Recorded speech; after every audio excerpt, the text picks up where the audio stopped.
महबूब की महफिल को महबूब सजाते हैं। महबूब की महफिल को महबूब सजाते हैं। आते हैं वही जिनको सरकार बुलाते हैं। आते हैं वही जिनको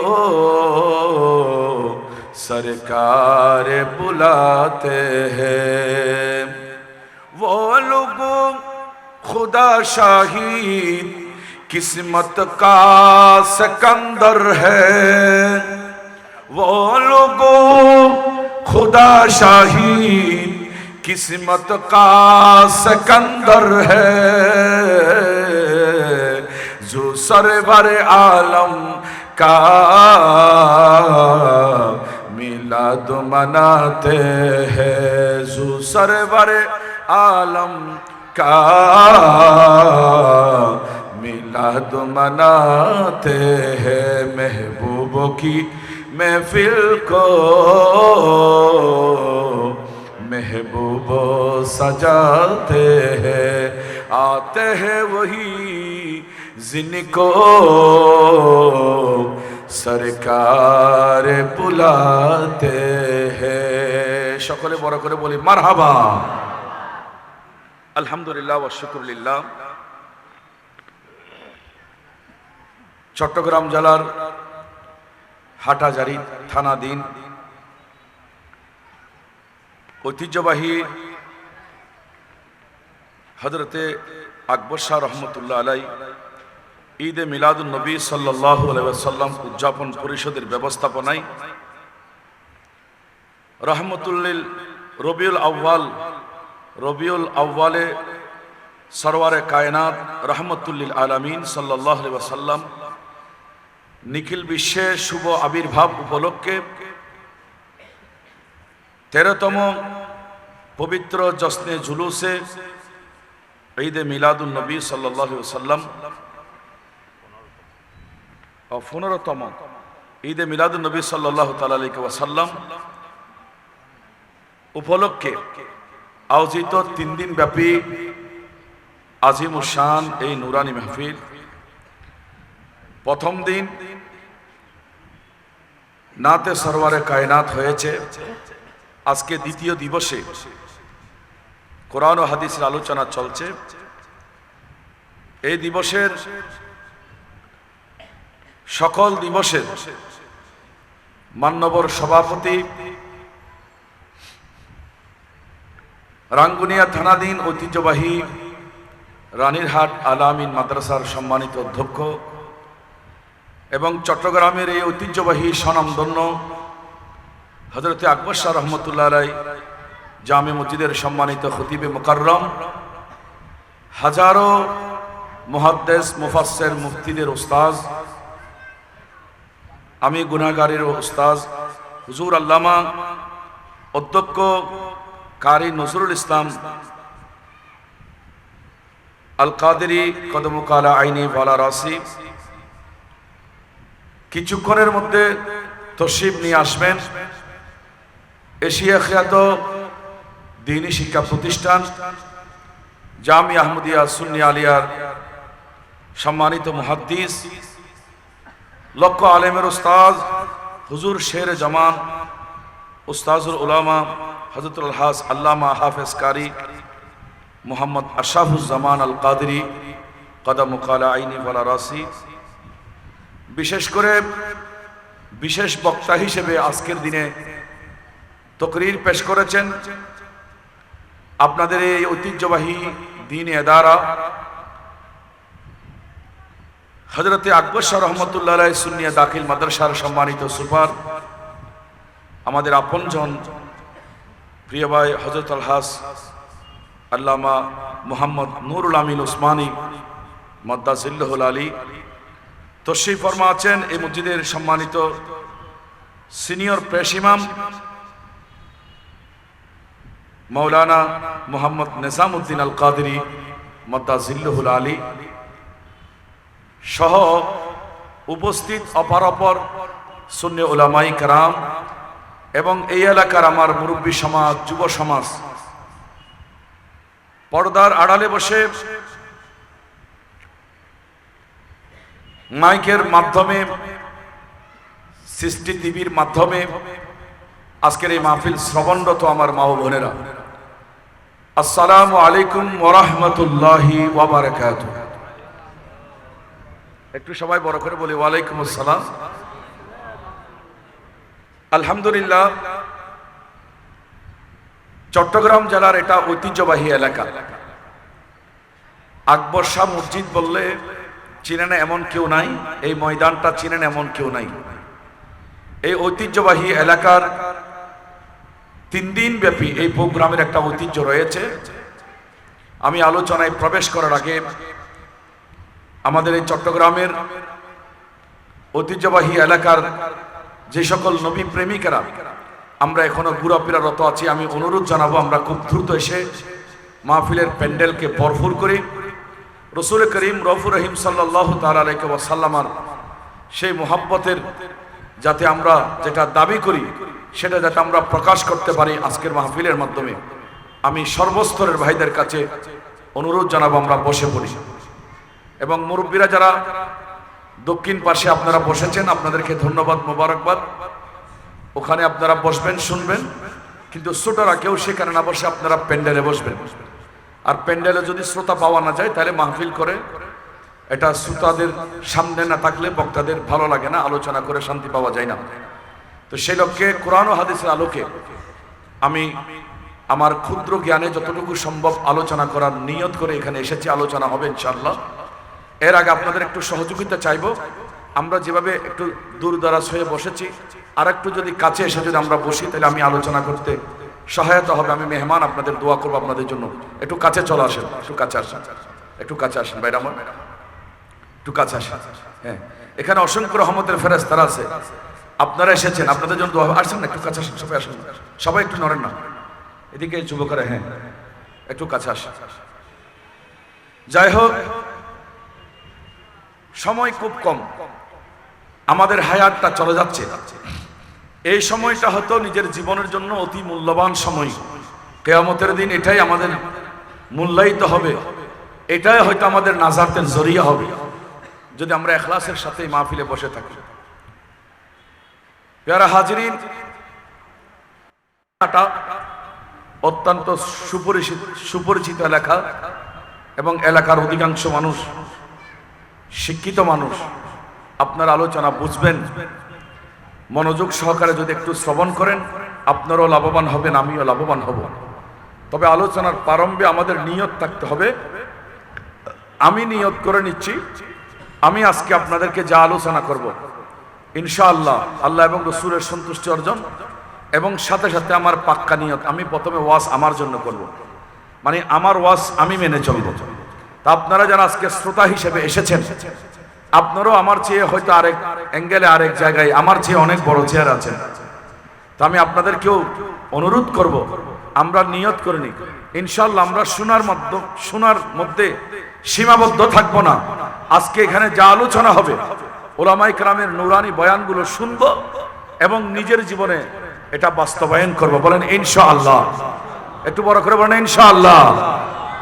আল্লাহ পাক আপনি ভাইদের এই ইখলাসের সাথে নিয়তকে আপনি কবুল করুন, বলুন আমিন। যাই হোক, আমি কোরআনে কারীম, পবিত্র কোরআনে কারীমের 4 নম্বর পারা সূরা আল ইমরানের 103 নম্বর আয়াতের অংশ বিশেষ পাঠ করেছি। আমরা সবাই জানি এই মাস মুমিনদের কাছে অতি সম্মানিত মাস। এই মাস আসলে প্রত্যেক অলিতে গলিতে, প্রত্যেক পাড়া মহল্লায়, রন্ধ্রে রন্ধ্রে সমাজের সরকার সাল্লাল্লাহু তাআলা আলাইহি ওয়াসাল্লামের মিলাদ পালন করা হয়। তারই ধারাবাহিকতায় আপনাদের এলাকায় হচ্ছে।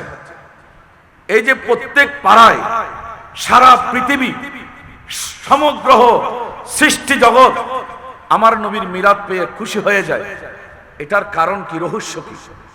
কারণ পুরো পৃথিবী যখন অন্ধকারে ছেয়ে গেছিল, যখন আপনার বড় বড় যুগ, যে জাহেলিয়াতের যুগ এসেছে, মানুষ গুনার মধ্যে নিমজ্জিত হয়েছে, যেদিকে যায় সেদিকে গুনাহ, জেনাবে বিচার ওপেন হয়ে গিয়েছে, সুদি কারবার ওপেন হয়ে গেছে, জুয়া খেলা ওপেন হয়ে গেছে। এভাবে গুনাহকে গুনাহ, পুরো পৃথিবী যখন গুনার সয়লাব হলো, তখন শেখ মুহাক্কিক দেলবী রহমতুল্লাহ আলাইহি উনি লিখলেন, আল্লাহর সৃষ্টির সর্বস্তর থেকে একটা শব্দ আসলো, জমিন আল্লাহর কাছে ফরিয়াদ করতেছে, আল্লাহ এই পাপ আমার আর সহ্য হচ্ছে না, আপনি আখেরি নবীকে পাঠিয়ে দেন। আসমান থেকে শব্দ এসেছে, আল্লাহ আপনি শেষ নবীকে পাঠিয়ে দেন। এভাবে আপনার গাছপালা তরুলতা আল্লাহর কাছে আবেদন করতেছে, আল্লাহ একটু শ্রেষ্ঠ নবীকে পাঠান। এখানে তো গুনাহ বেড়ে গেছে। সমগ্র সৃষ্টি জগতের সেই প্রার্থনা, সেই কান্না, সেই দোয়া আল্লাহ কবুল করে 12 রবিউল আউয়াল সুবহে সাদেকের সময় মা আমেনার সেই ঘর মুবারকের মধ্যে আল্লাহর প্যারা রাসূলের শুভ আগমন হয়েছে। বড় করে বললেন সুবহানাল্লাহ। রাসূল পাক অশান্ত পৃথিবীকে শান্ত করার জন্য, উশৃঙ্খল পৃথিবীকে সুশৃঙ্খল করার জন্য, অশান্ত মানুষকে শান্ত করার জন্য, খারাপ মানুষকে ভালো করার জন্য, এই উশৃঙ্খল পৃথিবীকে সুশৃঙ্খল শান্তিনিকেতন বানানোর জন্য আল্লাহ আমার নবীকে পাঠিয়েছেন। বড় করে বলেন না সুবহানাল্লাহ। হাজিরিন, কোরআনে কারীম 4 নম্বর পারার মধ্যে যখন ঢুকলাম, সেখানে এই আয়াত চোখে পড়ল। রব্বুল আলামিন কুদরতের জবানে কোরআনে কারীমের এই আয়াতটা আমাদের কাছে বর্ণনা করে পাঠিয়ে দিলেন। দেখেন জিবরাইল আমিনের মাধ্যমে আমার নবীর কাছে এই আয়াত কখন আসলো, এটার শান নুজুল রয়েছে। মদিনাতুত তৈয়বা রাসূল করিম রউফুর রহিম সাল্লাল্লাহু তাআলা আলাইহি ওয়াসাল্লাম যখন হিজরত করে চলে গেলেন, সেখানে গিয়ে নবী দেখলেন বড় বড় 2টা গোত্র আছে। আমাদের এখানে আমরা কি বলি, গোষ্ঠী বা গোত্র। আর নখন অমুক গোষ্ঠী অমুক গোষ্ঠী, কেউ শেখ, কেউ শিকদার, কেউ তালুকদার, অন্যরা এটা বাক নাই না, কথা বলেন, আছে না? এরকম মদিনাতুত তৈয়বা বড় বড় 2টা গোষ্ঠী ছিল, একটা আউস আর একটা খাজরাজ। 2 গোত্রের ভিতর একদিন ন, 2 দিন ন, 3 দিন ন, 120 বছর পর্যন্ত আপনার গোত্র দ্বন্দ্ব। এক গোত্রের লোক আর এক গোত্রের লোককে ছাড় দেয় না, এক গোত্রের লোক আরেক গোত্রের লোককে সম্মান করে না। আপনার সব সময় ঝগড়া, ফাসাদ, অশান্তি, বিশৃঙ্খলা, ফিতনা ফাসাদ চলমান। এই 120 বছরের জামিলা, অনেক সর্দার মাতবর, অনেক বিচার হয়েছে, অনেক কোর্ট আদালত। সে সময়ে যেরকম বিচার ব্যবস্থা ছিল, অনেক বিচার ব্যবস্থা দিয়ে অনেক বিচার হয়েছে, কিন্তু দেখা গেল কেউ সেই বিচার সমাধান করতে পারে নাই, কেউ সেই বিচার করতে পারে নাই। সর্বোপরি রব্বুল আলামিন সেই 120 বছরের পুরানো ঝগড়াকে বন্ধ করার জন্য, 120 বছরের বিচারকে সমাধান করার জন্য, ন্যায় বিচার মানুষের কাছে পৌঁছে দেওয়ার জন্য রব্বুল আলামিন দয়া করে আমাদের নবীকে মক্কাতুল মুকাররমা থেকে মদিনাতুত তৈয়বা হিজরত করার নির্দেশ দিলেন। আর আল্লাহর নির্দেশে রাসূল মক্কাতুল মুকাররমা থেকে মদিনাতুত তৈয়বা হিজরত করে চলে গেলেন। সুবহানাল্লাহ। 120 বছর। সবাই বলেন কয় বছর? আমরা তুমি কি কষ্ট না ভাই? আই অনরা কথা হই, কথা হলি লাভ আছে। হুজুর ওলার মুখোমুখি কথা কইবেন, কারণ এগিন বালা কথা হলি ফেরেশতারা সব লিখিব, কিনি কথা কইবেন। নইলে আমি মনে করছি ফাঁসদি কবরস্থান আছে, ইবা আরোগ্য কবরস্থানে দিই, কারা কবরস্থানে কথা কই। এখানে আওয়াজ গরম করে তুলে বুঝুন, আর আওয়াজ বুঝতে লিখুন। এই ইকু বন্ধ রাখো, তুমি ইকু বন্ধ রাখো, সেন সেন সেন করতে সেটা কমে যাবে। একটু একই একেবারে বন্ধ করে দেবো, নর্মাল করো, কারণ আমাদের 30 দিনে এটা প্রত্যেক দিনে মাফি। এখান থেকে গিয়ে আর একটাতে যেতে হবে। তুমি এভাবে ইকু দিলে আমি কথা বলতে পারতেছি না। আচ্ছা, 120 বছরের ঝগড়া, একটু বলেন কয় বছর? 120 বছর।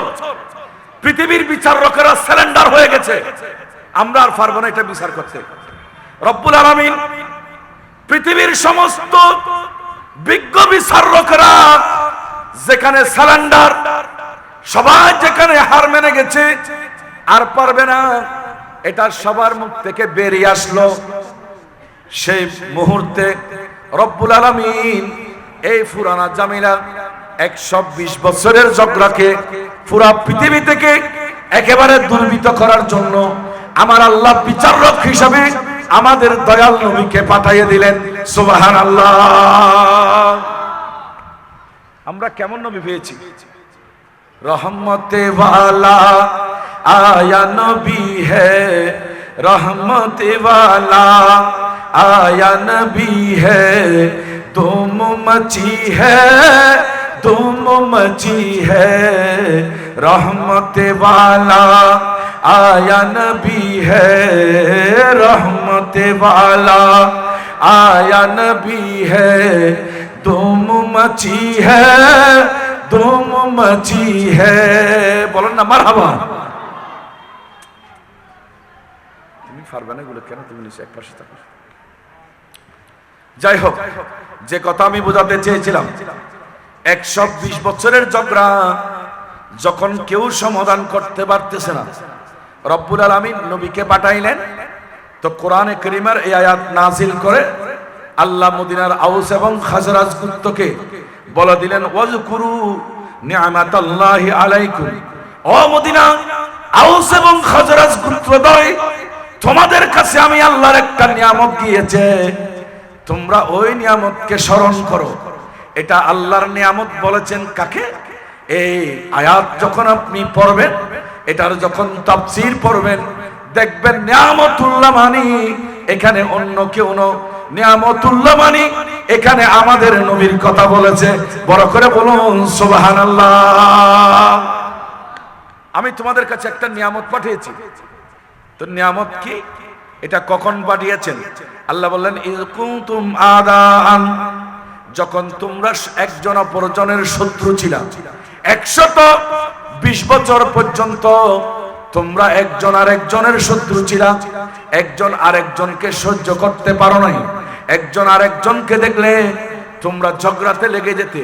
ওই মুহূর্তে আমি নবী পাঠিয়েছি, আর নবী পাঠানোর কারণে ফাআল্লাফা বাইনা কুলুবিকুম ফাআসবাহতুম বিনি'মাতিহি ইখওয়ানান, ওই নবী তোমাদের ভাঙা হৃদয়, ভাঙা কলবের মাঝখানে দুইজনের মধ্যে বন্ধুত্ব সৃষ্টি করে দিল। দুই গোত্রের 120 বছরের পুরানো জামিলা এগুলাকে দুর্বৃত করে আমার নবী একজন আরেকজনের ভাই বানিয়ে দিলেন। সুবহানাল্লাহ। একজন আরেকজনের ভাই বানিয়ে দিলেন। আজকে যে আমরা ভাই বলতেছি, মুসলমান মুসলমানের ভাই, আমরা যে শব্দ বলি, এই ভ্রাতৃত্ববোধ ছিল না। ভ্রাতৃত্ববোধ দিয়েছে আমার নবী, মানবতা দিয়েছে আমাদের নবী, আপনার ন্যায় ইনসাফ, ন্যায় নীতি, ন্যায় বিচার দিয়েছে আমাদের নবী। কথা বলেন ঠিক কি না?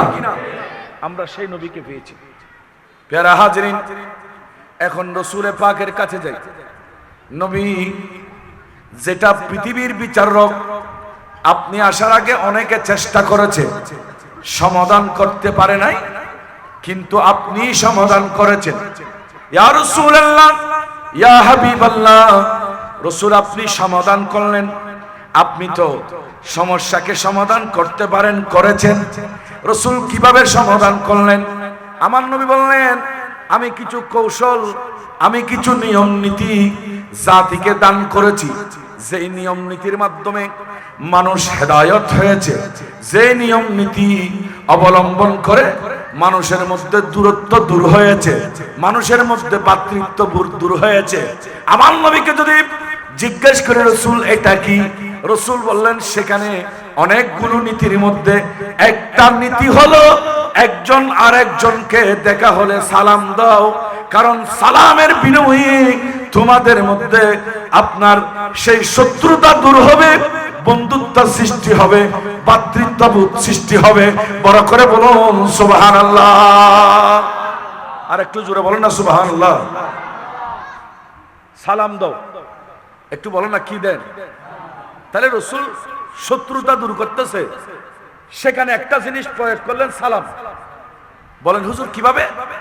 আমি একটা হাদিসে পাকে নিয়ে যাই, সহিহ মুসলিম শরীফ, বুখারীর পরে যে হাদিসের কিতাব সবচাইতে মশহুর, আমাদের জামিয়া আহমদিয়া সুন্নিয়া কামিল ক্লাসে পড়ানো হয়। এভাবে কামিল ক্লাস যেখানে আছে সেখানে হাদিসের কিতাবটা পড়ানো হয়।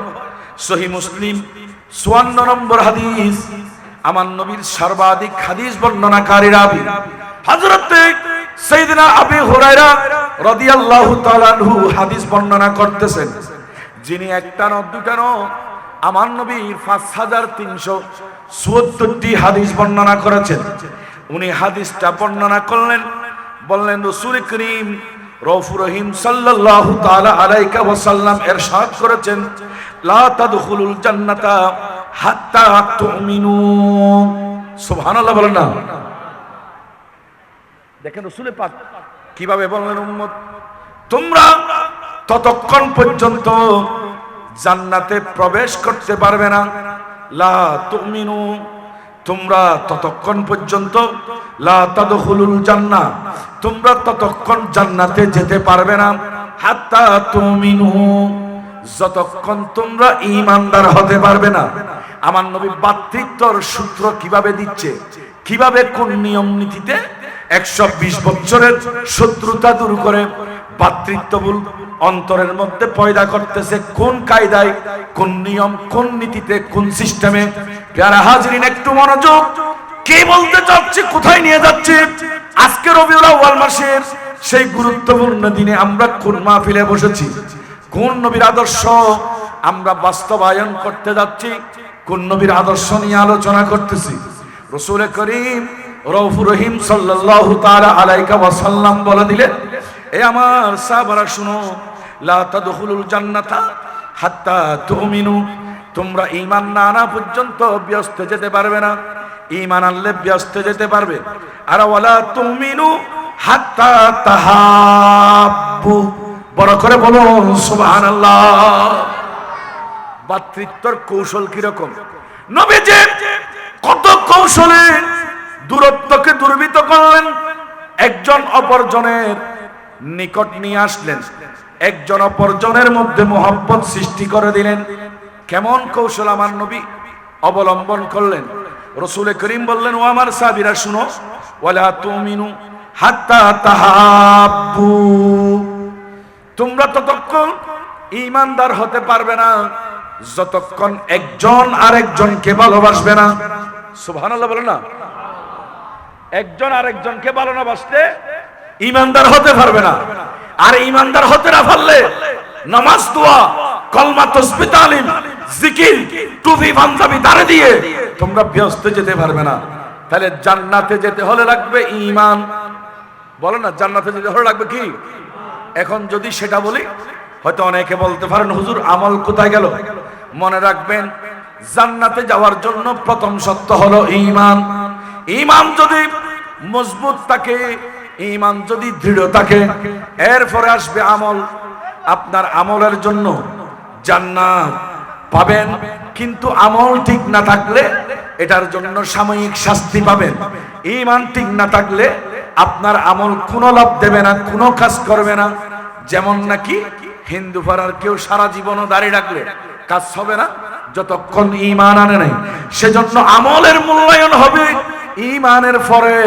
আল্লাহ কোরআনে কারীমের মধ্যে সেজন্য আমানু ওয়া আমিলুস সালিহা, আমানু ওয়া আমিলুস সালিহা, আগে বলেছেন ঈমান আনো, তারপর বলেছেন ভালো কাজ করো।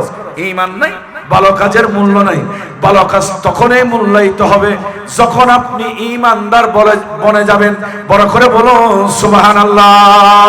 আল্লাহুম্মা সাল্লি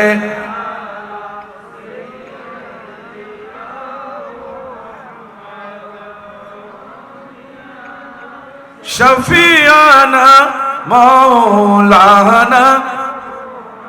একটু বড় করে, আমরা এতগুলো মানুষ, আপনারা জবান বন্ধ রাখলেন, কিয়ামতের দিন জবাব দিতে হবে না। একটু মুহাব্বতে পড়েন না, আল্লাহুম্মা তেনা মোহাম্মদ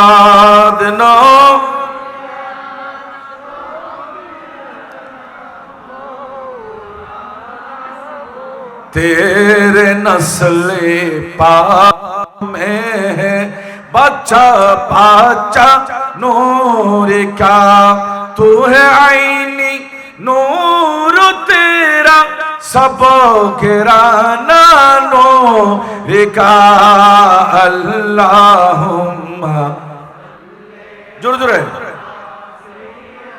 देना मोहम्मद नबी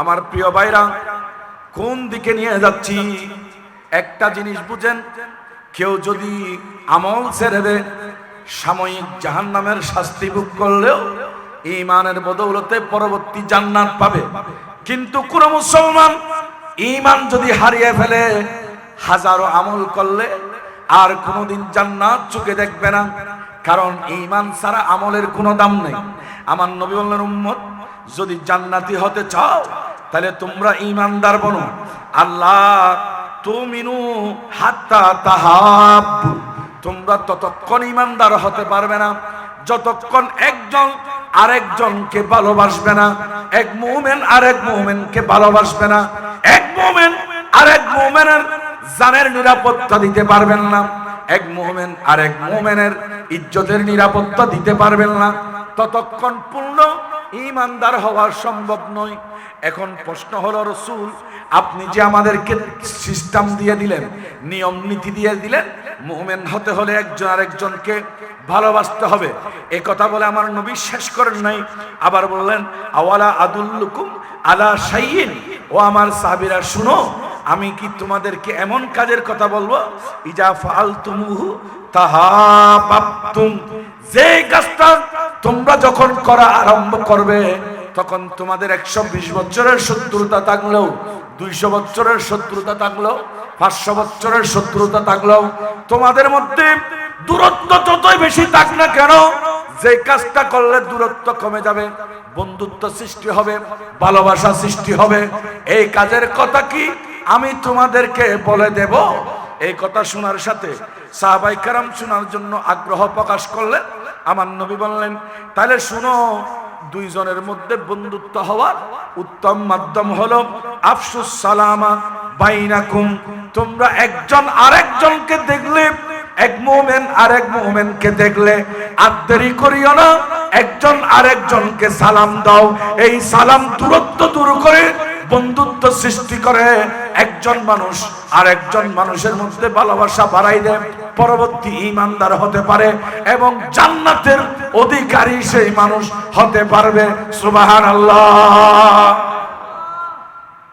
দেখছেন নবী কি টিপস দিয়ে দিলেন যে তোমরা একজন অপরজনকে ভালোবাসো তাহলে পূর্ণাঙ্গ ঈমানদার হতে পারবা আর ঈমানদার হতে পারলে তোমাদের ভালোবাসা বাড়ার জন্য একটা কৌশল আছে রাসূল কি কৌশল বলতেছে তোমরা একজন আরেকজনকে সালাম দাও আমার ভাইরা মাহফিলে বসেছেন মাইকের আওয়াজে শুনতেছেন আমার ডানে বামে যারা আছেন মনোযোগ কেউ যদি কোন দুইজন মানুষ সালাম আদান প্রদান করলে একজন আরেকজনকে সালাম দিলে সালাম নিলে আমার নবী বললেন উম্মত তোমাদের জন্য লাভ আছে ইয়া রাসূলুল্লাহ লাভ কি নবী বললেন শুনো সালাম দিলে লাভ হলো দে এবং নে দুইজনকে আল্লাহ 100 সওয়াব দান করে সুবহানাল্লাহ বলেন না কয়শো বলছিলাম 100 এখন মানুষ তো দুইজন হুজুর এই সালামের সওয়াব এগুলা তো দুই ভাগে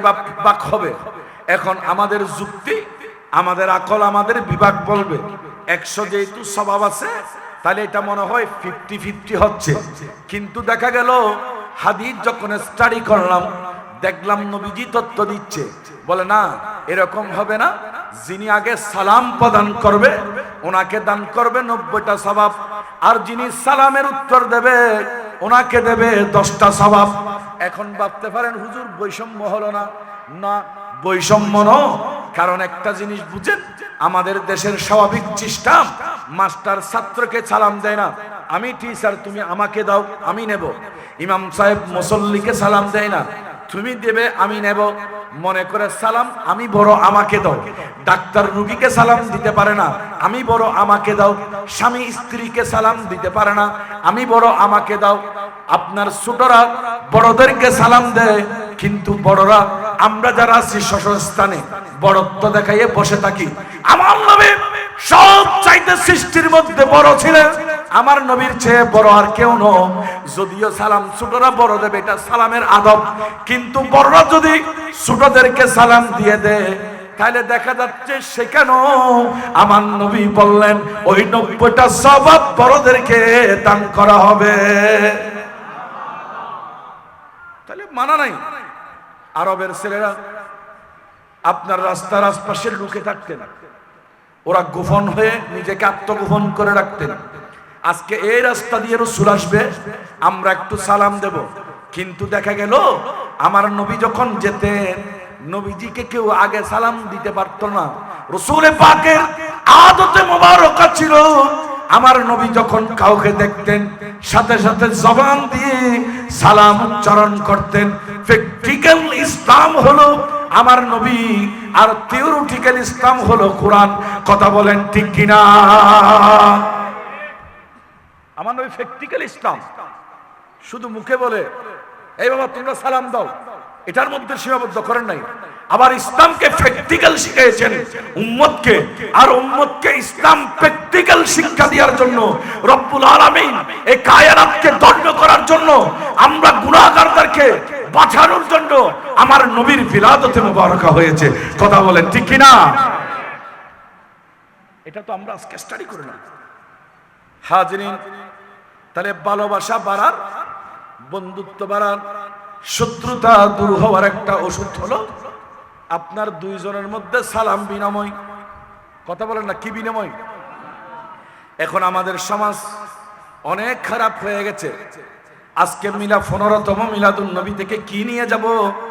ও আমার যুবকেরা, আমার মুরব্বী বাবারা, আমার ভাইরা, বন্ধুরা, গভীর মনোযোগ সহকারে শুনো। মিলাদুন নবী থেকে কি নিয়ে গেলাম? নবীজির একটা আদর্শ আমরা আমাদের মধ্যে চলে আসুক। আজকে আমরা শিক্ষিত হয়েছি, আমরা জাতি উন্নতি করতেছি বলে আমরা আমাদের ছেলেদেরকে শিখাই, বাবা বলো good morning, good evening, good bye, tata. কথা বলেন না ঠিক কিনা?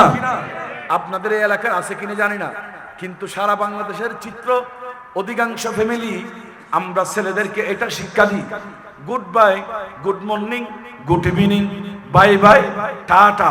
আপনি যদি 365 দিন, 365 দিনের 365 দিন good morning, good morning, good evening, good evening, good bye, good bye, এই শব্দের উপর যদি আপনার ছেলেকে প্রশিক্ষণ দেন, পৃথিবীর কোন ডাক্তার, কোন মাস্টার, কোন প্রফেসর, কোন গবেষক, কোন বৈজ্ঞানিক, কোন জ্ঞানী, কোন ব্যক্তি, কোন আলেম, কোন হাফেজ, কোন মুফতি, কোন মুহাদ্দিস, কোন মুফাসসির, কোন তকি, কোন ওলি কেউ বলতে পারবে না একটা স্বভাব হয়েছে। আর আপনার ছেলে যদি আপনাকে একটা সালাম দিয়ে দেয়, আপনি নির্দ্বিধায় বলতে পারবেন আপনার ছেলের আমলনামার মধ্যে 90টা স্বভাব লেখা হয়েছে। আর একটু জোরে বলেন না। কোথায় আছি? আমি বলবো না, আধুনিক বিশ্বের সাথে তাল মিলিয়ে চলার জন্য ইংরেজি আমাদের লাগবে, কিন্তু আসল সেরে না। আগে হবে সালাম, আসসালামু আলাইকুম বলার পর তারপরে বলেন গুড মর্নিং। আগে না, এখন আমরা আসলত্বকে ছেড়ে দিয়েছি। যারা হাজরিন, কোথায় আছি, কোন বিষয়ে আলোচনা করব? আমরা তো ঘর থেকে যখন বের হই ছেলেদেরকে শিখাই দিই, বাবা টাটা দাও। এখন উন্নত ফ্যামিলি, আমরা নিজেকে শিক্ষিত ফ্যামিলি, এই ভাব আমাদের মধ্যে চলে এসেছে। আমি বলবো যদি কোন ফ্যামিলির উচ্চ শিক্ষিত হয় তখন সেই ফ্যামিলি বেশি বিনয়ী হওয়ার দরকার, কারণ আল্লাহ জ্ঞান যাকে তাকে দেন না।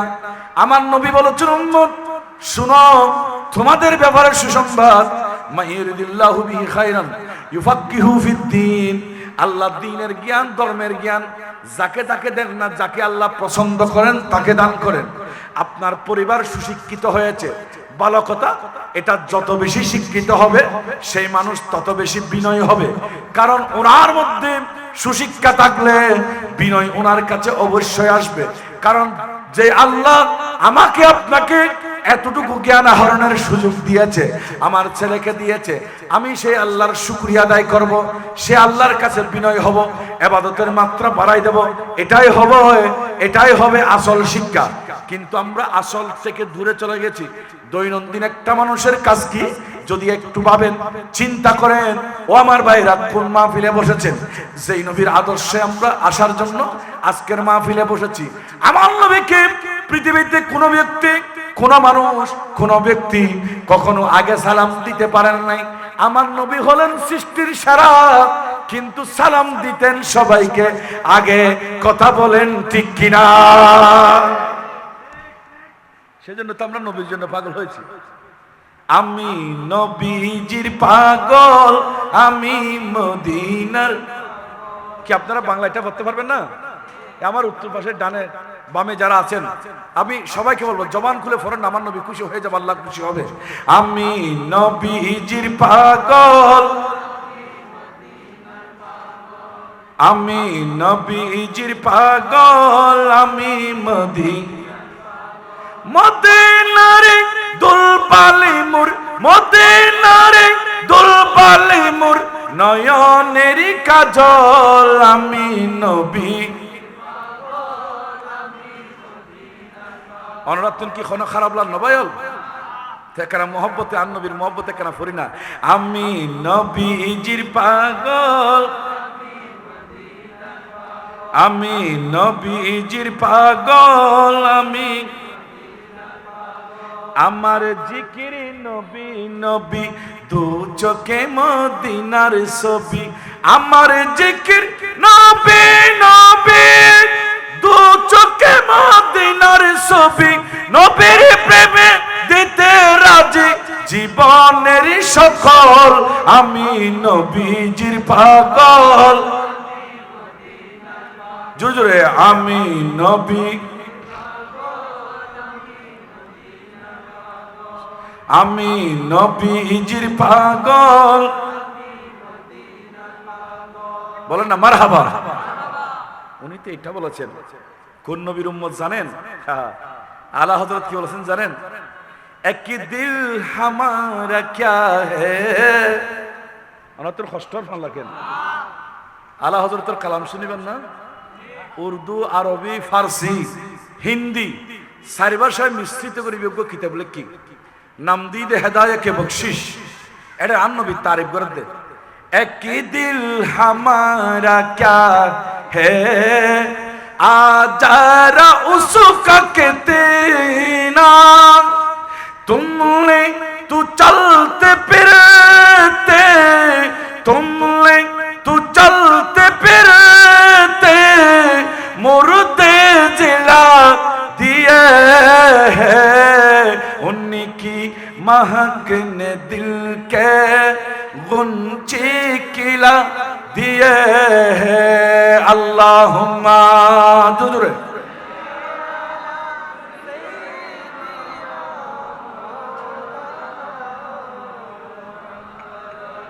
वाला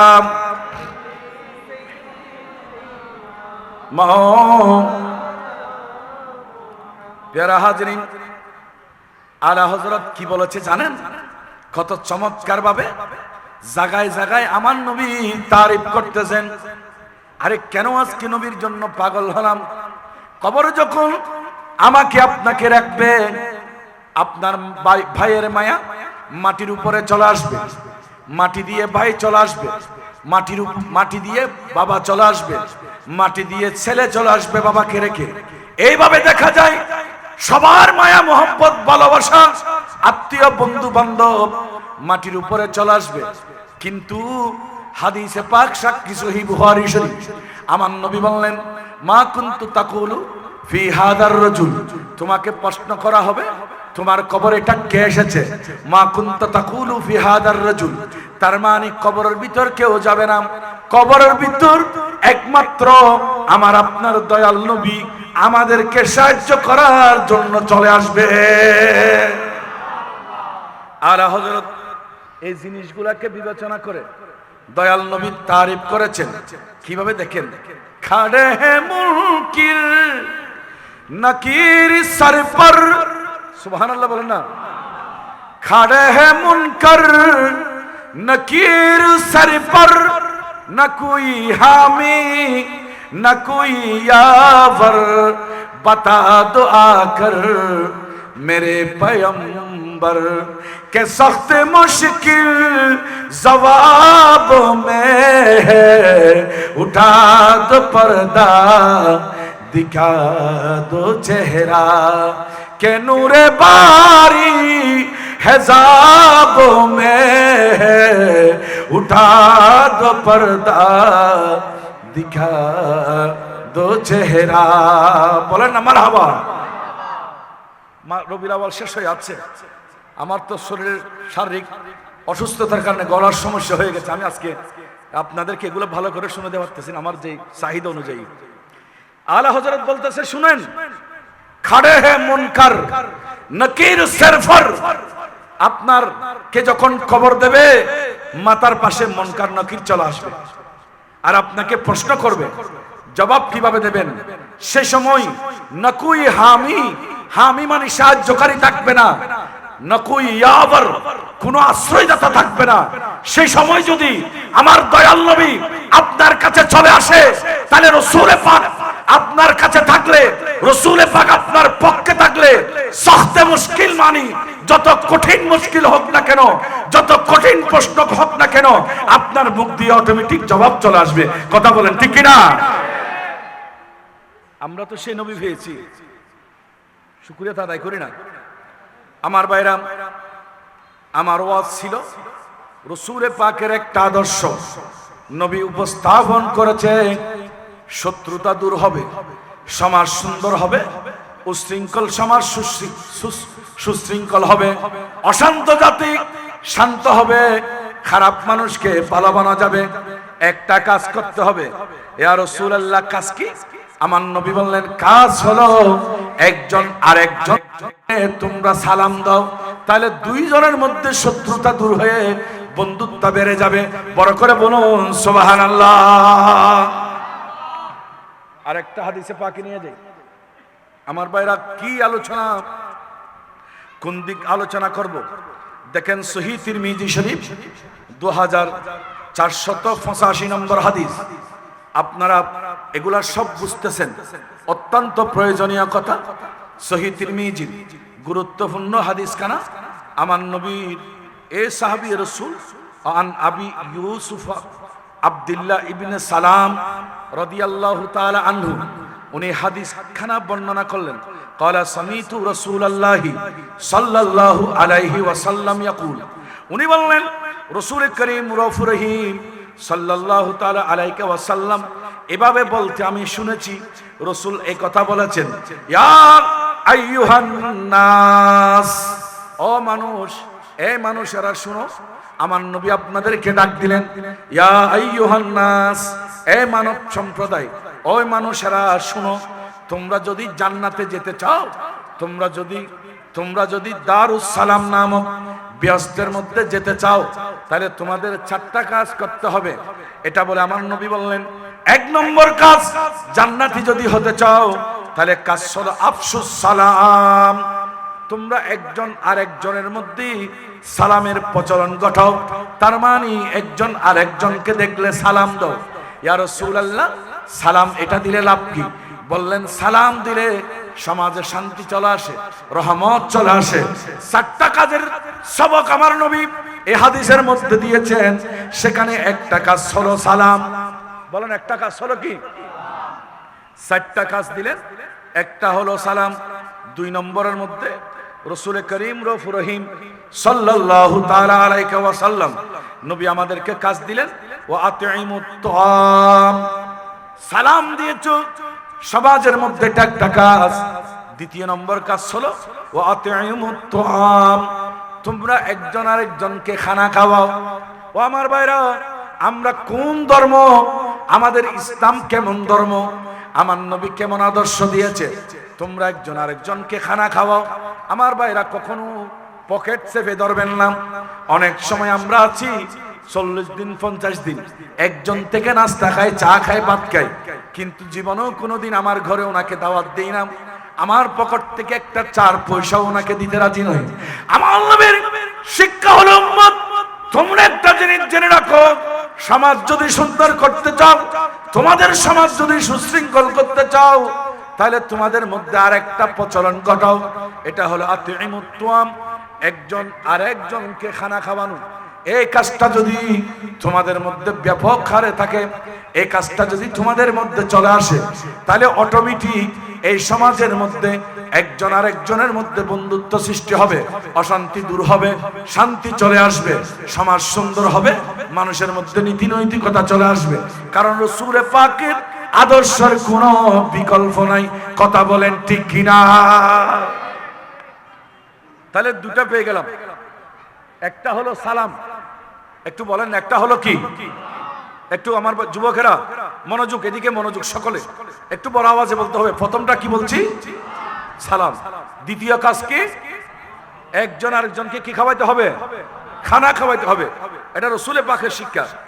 এরপর আমার নবীর উম্মত 3 নম্বর শিক্ষা এ হাদিসে পাকের মধ্যে দিলেন, ওয়াসিলুল আরহাম, আত্মীয়তার সম্পর্ক, আত্মীয়তার বন্ধনটা তোমরা শক্ত করে ধরে রাখো। আজকে আমাদের সমাজ এত উগ্র হয়েছে, আমরা এমন উগ্র জাতি হয়ে গেছি, ক্ষুদ্র সামান্য বিষয় নিয়ে আমরা শ্বশুর বাড়ির সামান্য বিষয় নিয়ে জামাই শ্বশুর বাড়িতে যাই না, নাতি নানার বাড়িতে যাই না, চাচা জ্যাঠা এদের সাথে সম্পর্ক নেই, খালা ফুফুর সাথে সম্পর্ক নেই। সামান্য বিষয়, ঈদের দিন টাকা দেয় নাই, রাগ করে আর ওনার বাড়িতে যাচ্ছে না। শ্বশুর বাড়ি থেকে ছাগল ছুটো দিয়েছে কোরবানির সময়, ওনার সাথে সম্পর্ক ছিন্ন হয়ে গেছে। আরে বাংলাদেশের মানুষ আমরা এত নিমক হারাম হয়ে গেলাম। আমার নবী শিক্ষা দিচ্ছে উম্মত, ওয়াসিলুল আরহাম, সমাজ এটা সুন্দর হবে যদি তোমরা, মাশাআল্লাহ তোমাদের এগুলো সব বলবো, আমি এখন বলতেছি, এগুলো আসতেছে। যদি তোমরা সমাজকে সাজাইতে চাও, সুন্দর করতে চাও, ওয়াসিলুল আরহাম, তাহলে তোমরা তোমাদের আত্মীয়তা রক্ষা করো। বড় করে বলুন সুবহানাল্লাহ। বাংলাদেশের ইতিহাসে আমরা এটাও দেখেছি, কোরবানির গরু ছাগলের জন্য পুত্রবধূকে আগুনে জ্বালানো হয়েছে। কথা বলেন না ঠিক না? এগুলো আমাদের বাংলাদেশে হচ্ছে। অথচ আত্মীয়তার সম্পর্ক রক্ষা করা ইসলামের মধ্যে একটা ফরজ। কথা বলেন এটা কি? কিন্তু আমরা এগুলো মাথায় নাই। আমার নবী বলেন উম্মত, যদি দারুস সালাম জান্নাতে যেতে চাও, যদি জান্নাত পেতে চাও, তাহলে 4টা কাজ করতে হবে। এই হাদিসে 4টা কাজের কথা বললেন, অন্য হাদিসে অপরাপর কাজের কথা আছে। এখন হুজুর প্রশ্ন হলো কাজগুলা কি কি? নবীজি বললেন 3 নম্বরের মধ্যে ওয়াসিলুল আরহাম, তোমরা একজন অপরজনের সাথে সম্পর্ক দৃঢ় করো, মজবুত করো। এরপর আমার নবী বললেন ওয়াসাল্লু ওয়ান নাসু নিয়ামুন, বান্দারে তোমরা আরেকটা কাজ করো, রাত যখন গভীর হবে 5 ওয়াক্ত নামাজ ঠিক মতে পড়েছো, আকবর শাহ মসজিদে জমা সহকারে পড়ো, ঠিক আছে, কিন্তু মনে করিও না আমার দায়িত্ব শেষ হয়েছে। তুমি আরেকটা জিনিস খেয়ালে রাখবা, রাত যখন গভীর হয়ে যাবে, পৃথিবীর মানুষ যখন ঘুমিয়ে যাবে, আমার নবী বলেন সাল্লু, তোমরা নামাজ পড়ো, ওয়ান নাসু নিয়ামুন, নাসুন মানে মানুষেরা, নিয়ামুন মানে যখন ঘুমিয়ে যাবে, রাত্রিবেলা যখন মানুষ ঘুমায় যায়, রাত 2টা বেজে উঠে 3টা বেজে উঠে, তুমি আর দেরি করিও না, নামাজের নিয়ত বাঁধো, তাহাজ্জুদের নামাজ আদায় করো, কমপক্ষে 2 রাকাত হলেও পড়ে, কিংবা 4 রাকাত পড়ে, 8 রাকাত পড়ে, 12 রাকাত পড়ে, যতটুকু সম্ভব হয় আল্লাহর দরবারে কেঁদে কেঁদে 2 হাত তুলে দোয়া করো। দেখবে তোমার দুঃখ দুর্দশা সমস্ত কিছু সমাধান হবে।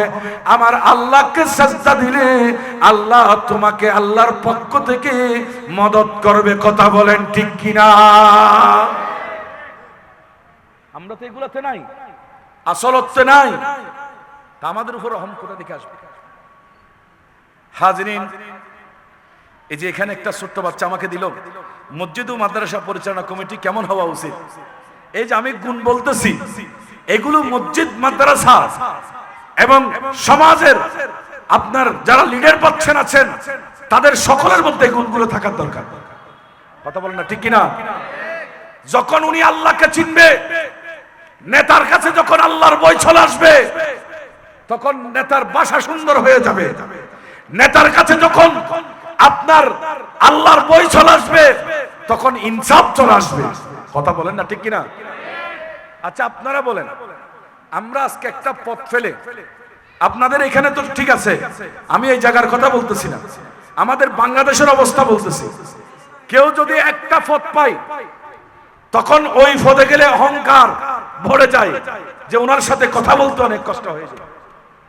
উনি অমুক সভাপতি, উনি অমুক সেক্রেটারি, অমুক প্রিন্সিপাল, অমুক অমুক সেই।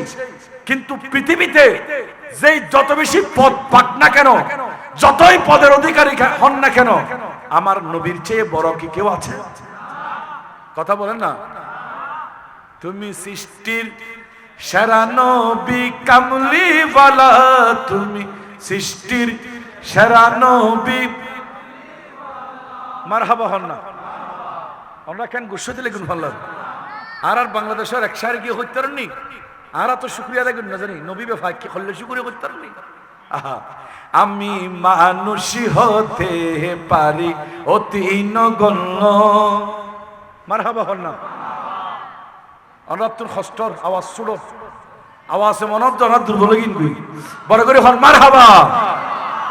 আমি মানুষই হতে পারি অতি নগণ্য, আমার মুনিবি মাওলা দেখো জগতি পরল্য। আমি মানুষ হতে পারি অতি নগণ্য, আমি প্রেমিক হতে পারি জীর্ণ শীর্ণ। যাকে ভালোবাসি তিনি অতি অনন্য, যাকে ভালোবাসি তিনি অতি অনন্য। আমি মানুষই হতে পারি অতি, বল না, আমি মানুষই হতে। নগণ্য মানে ছোট, আর অতি নগণ্য মানে যাচ্ছে আর ছোট নাই, এটাকে বলা হয় অতি নগণ্য। আমি মানুষ হিসাবে অতি নগণ্য, কিন্তু যে নবীর উম্মত আল্লাহ বানাইছে সেই নবী তো অতি অনন্য, যার কোনো তুলনাও নাই। বড় করে বলেন না সুবহানাল্লাহ। আল্লাহ আল্লাহ আল্লাহ আল্লাহ কোন নবীর উম্মত আমাদেরকে বানিয়ে দিয়েছেন, কোনোদিন কি চিন্তা করেছি? আল্লাহু আকবার বলেন, আল্লাহু আকবার। আর একটু বড় করে বলেন আল্লাহু আকবার। আলা হযরতে সবগুলো বিবেচনা করে তারপর উনি বলেছেন, জমিন ও জমা তোমারে লিয়ে, মকিন ও মকা तुम्हारे लिए, चुनीन ও चुना तुम्हारे लिए, बने दू जहां तुम्हारे लिए। বলেন না মারহাবা। এগুলো আরেকটা জগৎ, আমি ওদিকে গেলে ওয়াজ হবে না। মূল যে পয়েন্টটা বলতে চেয়েছিলাম, হ্যাঁ আল্লাহু আকবার। এই তো আল্লাহ কবুল করুক, আমিন হন না। বায়াল খন জগতত আছি শোন, একজন মানুষ যখন কোন দায়িত্ব প্রাপ্ত হবেন, মনে রাখবেন দায়িত্বটা ক্ষমতা নয়। দুনিয়ার মধ্যে দায়িত্ব মানে এটা সেবা, আর সেবা করার মানুষ ওরা কখনো অহংকারী হতে পারে না। ওদের ভাষা হতে হবে সবচাইতে বিনয়ী, ওদের আচরণ হতে হবে সবচাইতে বিনয়ী, ওদের আচার আচরণ কাজ কারবার হতে হবে সবচাইতে বিনয়ী। আর যে মানুষ ভাষা সুন্দর হবে, কর্ম সুন্দর হবে, আপনার চরিত্রটা সুন্দর হবে।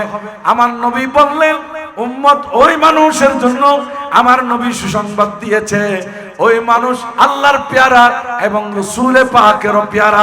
সুবহানাল্লাহ। সেজন্য আমি বলবো, এই যে চরিত্রের কথা আমি বলেছি এতক্ষণ পর্যন্ত, এগুলো প্রত্যেক ব্যক্তির কাছে থাকা দরকার। কথা বলেন না ঠিক না? প্রত্যেক মুমিনের কাছে এগুলা থাকার দরকার। আরেকজন ভাই দিয়েছেন, সুন্নাত তরিকা অনুযায়ী বিবাহ অনুষ্ঠানের সঠিক পদ্ধতি বলার জন্য অনুরোধ রইল। বিবাহ অনুষ্ঠানের প্রচলিত নিয়ম ধারা এগুলোর আচ্ছা, বৈধতা কি আদৌ ইসলামে রয়েছে এবং পরিণাম কি হবে? বলেন না মারহাবা। সুন্দর প্রশ্ন করেছেন যিনি লিখেছেন। আমি তো আসলে এক জগৎ একটা বিষয় নিয়ে আলোচনা করতে চেয়েছি, কিন্তু এখন প্রশ্ন যখন কয়েকটা চলে আসতেছে সবগুলোতে টাচ করতে হচ্ছে, আমার বিষয় থেকে সরে যেতে হচ্ছে। বিবাহ শাদী আপনাদের জানার প্রশ্ন। ভাইরা আমার, আজকে বাংলাদেশে এই বিষয় তো আগুন ধরেছে। আমরা জানি না বিয়ে কাকে বলে। আমরা মনে করি 10,000, 20,000, 30,000 বরযাত্রী খানা খেলে সেটাই বিয়ে। কথা বলেন না, ঠিক কিনা? আচ্ছা আপনারা বলেন, যদি কেউ বিয়ের আয়োজন করলো, সেখানে 30,000 বৈরাতি খানা খেয়েছে, 50,000 বরযাত্রী খানা খেলো, কেকও কাটলো, মেহেদি রজনী নাম দিয়ে যা বেহায়াপনা সেগুলো করলো, কিন্তু আপনার সকালবেলা আগদ হলো না। আকবর শাহ মসজিদে আগদ পড়ায় নাই, কিন্তু নাচদুল গান বাজনা সবকিছু করেছে, 50,000 বৈরাতি ভাত খেয়েছে, বিয়ে হবে? কথা বলেন না। কেউ স্ত্রী বলবে আর একজন বৈরাত ভাত খায় নাই, বরযাত্রী একজনও নাই, মেহেদি রজনীও করলেন না, আপনার খানও খেলেন না, কিচ্ছুই হলো না। শুধুমাত্র আকবর শাহ মসজিদের খতিব সাহেবের মাধ্যমে কিংবা পেশ ইমাম সাহেবের মাধ্যমে কিংবা সহকারী পেশ ইমামের মাধ্যমে আপনার ইজাব ও কবুল সম্পাদন করেছেন, আগদ হয়েছে, একজনও ভাত খায় নাই। এখন কি বিয়ে হয়েছে? কথা বলেন না। এখন কি বউ বলবে এতগুলা ভাত খাওয়াইছি, বউ হতে পারে না মেয়েটা, এখন বউ হচ্ছে, তাহলে তো বিয়ে কাকে বলে এটা আপনারা জানেন। তারপরে কেন আমরা ওইদিকে যাচ্ছি? এটা যখন কথা হচ্ছে, কথাই বলে ফেলি। আমার ভাইরা, আমার নবীর হাদিস নয়, ডাইরেক্ট কোরআনে কারীম সূরা নিসার ভিতর রব্বুল আলামিন বলে দিয়েছেন, ফানকিহু মা তাবা লাকুম মিনান নিসা মাসনা ওয়া সুলাসা ওয়া রুবা ফাইন খিফতুম আল্লাহ তাদিলু ফাওয়াহিদা। বড় করে বলুন না সুবহানাল্লাহ। কোরআনে কারীমের আয়াত, এখানে হাফেজে কোরআন আছে, সূরা নুসা কিল্লে পাবেন। তকবীর নজর আইছে, তকবীর দন আর হুজুর ফেফেলা জন্য টাইম নারায়ে তাকবীর, আল্লাহু আকবার, নারায়ে রিসালাত, নারায়ে গাউসিয়া, আহলে সুন্নাত ওয়াল জামাত, প্রধান অতিথির আগমন, আহলান ওয়া সাহলান, নারায়ে তাকবীর, নারায়ে রিসালাত, নারায়ে গাউসিয়া, আহলে সুন্নাত ওয়াল জামাত, প্রধান অতিথির আগমন, আকবরিয়াবাসীর পক্ষ হতে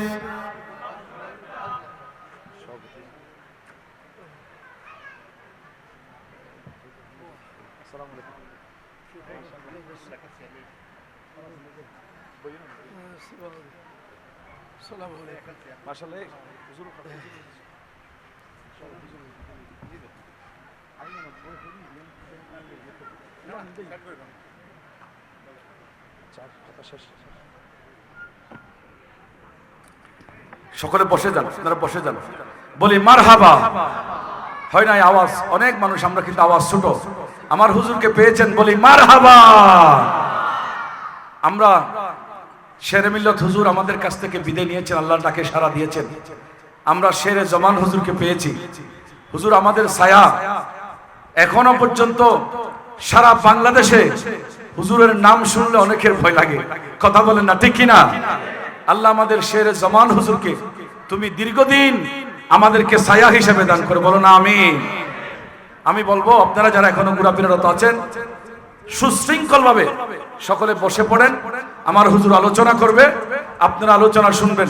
হুজুর শুধু আমার উস্তাদ না, আমার শেরে জমান হুজুর হাজার না, আমি আমার ভাষায় বলবো লক্ষ আলেমের উস্তাদ, লক্ষ মুহাদ্দিসের উস্তাদ, মুফাসসিরের উস্তাদ, আপনার লক্ষ ফকিদের উস্তাদ এবং প্রিন্সিপাল ভাইস প্রিন্সিপাল, প্রভাস, এভাবে হাজার লক্ষ লক্ষ আলেমের উস্তাদ এখানে তশরিফ এনেছেন।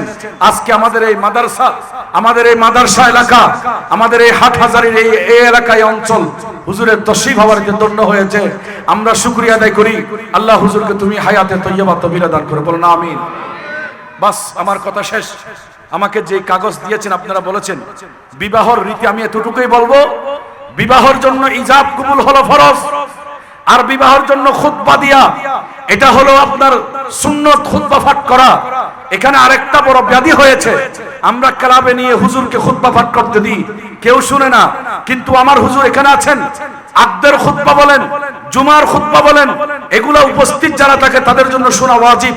কেউ যদি ইজাব কবুল, মেয়ের থেকে ইজিন নিয়ে, অনুমতি নিয়ে ছেলেকে যদি আপনার সেই ইজিন মোতাবেক সেই প্রস্তাব দিয়ে দেয়, আর ছেলে সেটা কবুল করলে তখন আকদ হয়ে গেল। খুতবা দিলেন আপনার এখানে, ইজাব কবুল হলো, আকদ হয়ে গেল। রাসূল করিম বলেন আকদ যখন শেষ তখন বরকতের জন্য আমরা মিলাদ কিয়াম করি।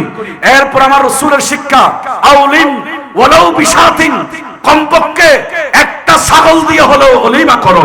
এটা হলো বিবাহের সঠিক নিয়ম। খুতবা দিতে হবে, ইজাব কবুল হবে, ওলিমা খাওয়াইতে হবে।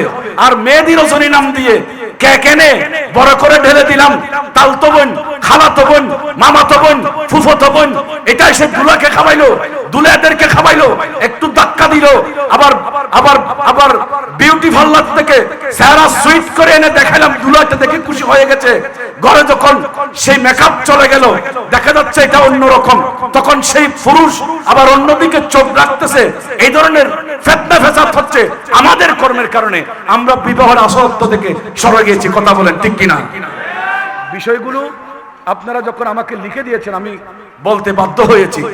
আজকে মেহেদি রজনী নাম দিয়ে যত প্রকারের অপকর্ম, গুনার কাজ সবগুলা চালু করেছে। এগুলা থেকে বাঁচার জন্য আমি অনুরোধ জানাবো, আপনারা চলে আসেন, আমার হুজুরের আলোচনা শুনেন। আমি হুজুরকে বসায় রেখে আর কথা বলবো না। হুজুরের একটা সময় এটা অনেক মূল্যবান, আমাকে প্রশ্ন করে ফেলছেন বিধায় আমি এই কথাটা বললাম। রব্বুল আলামিন আমাদেরকে বুঝার তৌফিক দান করুন। আকদর, খুতবা, ইজাব কবুল, এরপরে ওলিমা, মিলাদ কিয়াম, মুনাজাত, এতটুকুর মধ্যে বিয়ে যথেষ্ট। 50,000 টাকা কামিন, এগুলোর ব্যাপারে অন্য কোনো সময় বলবো। আপনারা যে প্রশ্নগুলো করেছেন আল্লাহ পাক আমাদেরকে কবুল করুক। হুজুরের আলোচনা মনোযোগ সহকারে শুনবেন। আপনাদের সভাপতি অনেক বড় আলেম, ওনাকে আপনারা পেয়েছেন, হুজুরকে পেয়েছেন। আল্লাহ আমাদের সবাইকে কবুল করুক। আসসালামু আলাইকুম ওয়া রাহমাতুল্লাহি ওয়া বারাকাতুহু।